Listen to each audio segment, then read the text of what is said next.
Nancy and her dad kinda screwed up the father-daughter vacation in book 25, so they're trying again. Today they're on a cruise to Rio de Janeiro. Nancy starts by going to her room and getting two gifts. First is a bikini from Bess, which is so tiny it's almost non-existent.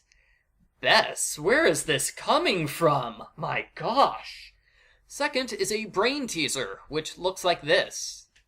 There's no explanation that comes with this puzzle because, obviously, these random letters lead to hidden emeralds in the dining room. I mean, duh, no instructions necessary, right? You know how Bess tends to screw up Nancy's mysteries by falling in love with any hot guy who likes her skimpy bikinis? Well, now it's Carson's turn. Not his turn to wear a skimpy bikini, ew. His turn to ruin a mystery by falling in love. Carson falls for beautiful widower Nina da Silva. Nina clearly has a big secret. She's caught hiding ship blueprints, she gets attacked by spiders, and she fights with obvious culprit. But Carson thinks she's hot, so he orders Nancy to leave her alone. No interfering with my makeout time, honey. Nancy finds her own vacation crush, Randy Wolf, the handsome assistant cruise director. He flirts with her a lot, and it takes Nancy a while to tell him she has a boyfriend. Naturally, that doesn't stop him from kissing her on the cheek twice. So, the mystery! Where's the mystery? Nancy doesn't really know, so she flounders around a bit. She breaks into obvious culprit's room and finds nothing. She gets a threatening message from the culprit, which goes nowhere. She begs her dad and Nina to let her in on the storyline, but Carson sends her away because he's solving the mystery of his lonely heart. As usual, every chapter gets a near-death scene in order to punctuate the action. Or, in this case, the lack of action. The most interesting death scene was when Nancy breaks into Nina's room. By coincidence, the culprit also broke into Nina's room at the exact same time. Wow, good timing! Nancy and the culprit fight for control of a knife, and Nina disappears from the cruise ship immediately after. It would have been hilarious if there was a scene where Carson yelled at Nancy for scaring off his girlfriend with nighttime knife fights. Halfway through the book, Ned appears. Nancy must be trying to show off for him because she starts investigating for real. She learns that Nina's husband stole some emeralds right before he died. So, that's why the culprit was harassing Nina. She knows the location of the emeralds. Kind of. All she had was that weird puzzle. Nancy takes another look at it and realizes, duh, it has the letters of Nina's name backwards with spaces in between. So obviously, the stolen emeralds are in a chandelier with a space in between. That is a ridiculous brain teaser, and -5 points to the culprit for not realizing the emeralds are in the emerald chandelier. That's an obvious place you should have checked first. Poor Carson Drew is heartbroken that Nina wasn't really in love with him. She was just using his daughter to solve a brain teaser. Poor Carson. I guess Nina is a black widow.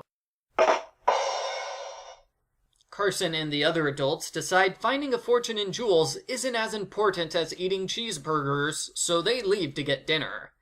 That is the excuse for Nancy and Ned to be alone when they have a showdown with obvious culprit. After this, there's a rush to get the adults at the restaurant. You can only get there by cable car, which you think would be bad for the restaurant's business. Nancy gets inside a cable car and has a second showdown, this time with surprise culprit Randy. Randy throws her out of the car. Nancy grabs onto the skids and manages to climb back inside while the helicopter is spiraling out of control. No, wait, that was book 23. My bad! Randy pushes Nancy out. She grabs a safety rail, which is built on the outside of the door. Somehow, Randy doesn't notice this. He must have thrown Nancy out the door, then turned around in 0.5 seconds to avoid witnessing her survival. The good news is that Ned is on top of the cable car, so he helps Nancy climb up and they stop Randy.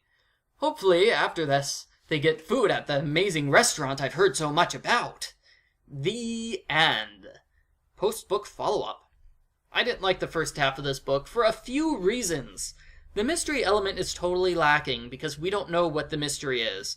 It's like Nancy Drew and the mystery of the one person who acted kind of funny once, so let's make a big deal out of it.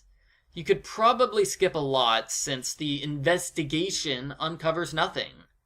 I also didn't like the subplot about Nancy and her father. It could have been interesting to see them fight, but it wasn't. Their conversations were too short, and we never really got to see Carson interact with Nina. Good idea, bad execution, and not much of a payoff. Carson just gets sad about his girlfriend, and he never talks to Nancy about it. Yeah, poor guy. This book is a good example of a culprit going overboard and trying to kill Nancy over and over again, not because she poses a threat to their plans, but because someone said she was a detective once. The culprit would have gotten away with the emeralds if they either ignored Nancy or dismissed her as an unimportant kid who's only play acting at being detective. Once Ned appears halfway through, this book gets a lot better. Yes, Ned improves this book. Usually his appearance in these books has the opposite effect. Overall, I didn't like this book. The first part was too draggy and unfocused for me. The second half was a lot better. It was more in line with the quality you'd expect from this series, so if I had to reread this book, I would just skip ahead to page 70. I give Nancy Drew Files 28, The Black Widow, a 3 out of 10.